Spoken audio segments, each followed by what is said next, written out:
Good afternoon. A lot to get to here at noon on this Wednesday. We begin with a look at the renewed push to end that right there. Illegal street takeovers across Indiana. You've likely seen these wild videos that show them. They've been circulating for a couple of years now, and police have been warning about how dangerous these so-called spinning events are. Last night, Indianapolis Metro Police Chief Chris Bailey testified before state lawmakers aimed at addressing takeovers and the hurdle it just passed. Our Logan Gay is at the State House with more. Senate Bill 13 passed the committee with a 6-1 vote, with some lawmakers saying they're one step closer to putting the brakes on street takeovers. But not everyone is sold, saying the bill needs a little more work before they get there. The person's car. Tuesday, IMPD Chief Chris Bailey stood in front of the Corrections and Criminal Law Committee to explain why curbing illegal street takeovers and spinning activity should be a priority for lawmakers. Spinning and other reckless driving has continued to be a nuisance on our highways and our public streets, endangering our community, disrupting our residents' peace, and causing damage to city streets, public property, and private property.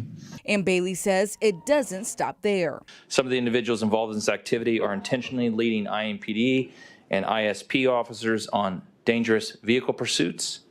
They have jumped on our police cars, vandalizing them, throwing incendiary devices at our officers as they try to break these up. This is why they're looking to the General Assembly to help them strengthen the punishment for anyone involved in these actions. They're just not getting it. They taunt us, law enforcement, prosecutors, judges online. He says not everyone who participates is even from Indiana. Under the bill, someone caught spinning could face increased penalties, including having their car seized by police. They're thumbing their nose at the rule of law and civility, and we cannot continue to allow it to happen. And the best way to do it is to take their stuff. Joel Winnicky with Indiana Public Defender Council says he supports addressing the chaos caused by street takeovers, but says some of the language in the bill is a little vague. The thing that we're trying to legislate is the street takeover, but the focus of this bill is just focused on the actual rotational spinning of the vehicle. I suspect that if we lock down that rotational spinning, young people are going to find another way in which to cause chaos and take over streets. Ultimately, Senator Liz Brown was the only person on the committee to vote no against the bill, citing a similar concern. My concern is, as I've said at the beginning, is this is so broad. Next, the bill heads back to the full Senate for second reading. In Indianapolis, Logan Gay, 13 News. Continue to follow that, see where it goes. In the meantime, we say hello to Sean Ash here, tracking another beautiful day out there, although I know you've got some rain. We do have rain. We're going to chalk this up, though, as day 5 straight sunshine. We hit 46 yesterday. I think we're going to go above that. Okay. So this will be our new warmest day of the year. Love it. Tomorrow will be our new warmest day of the year.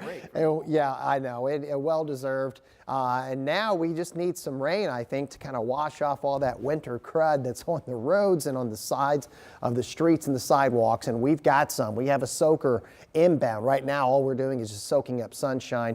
We're at 44 already. I told you that we hit 46 yesterday. So low 40s. The only subtle difference is the wind direction. They had a little weak front come through this morning, and so now versus the south-southwest we had yesterday, it's more of a west to northwest, but it still has pace to it.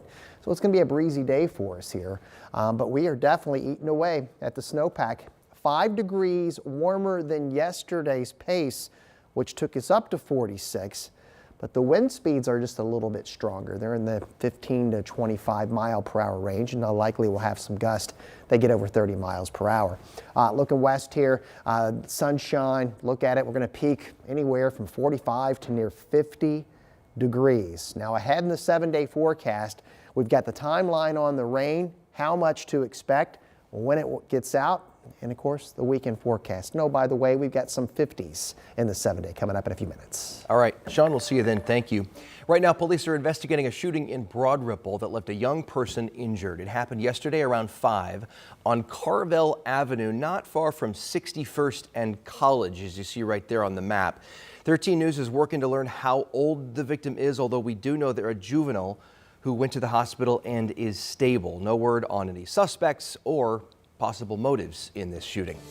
Now to the latest on that grocery store shooting earlier this week up in northern Indiana. Last night, a vigil was held in Elkhart for the 2 people killed and the 2 officers who were hurt.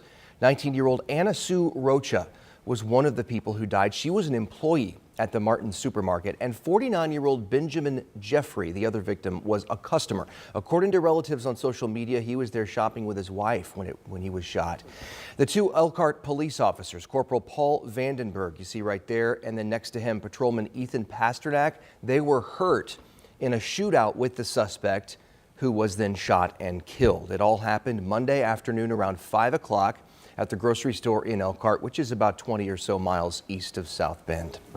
Metro Police have arrested an Indianapolis man in a drug dealing case. Investigators say they learned Matthew Dillon was selling large amounts of marijuana out of a Northwest Side home. They say they found nearly 50 pounds of raw marijuana, more than 400 THC vape cartridges, nearly 4,500 rounds of live ammunition, 7 rifles, 7 pistols, and nearly $47,000 in cash.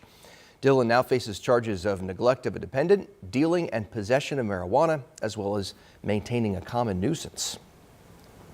Carmel police are asking for your help today to spot suspicious drones in the sky. They posted this to social media this morning, that drones have been connected to recent burglaries there, and your help could play a role in solving these crimes or stopping others from happening. So if you see suspicious drone activity in Carmel, police want you to report them immediately.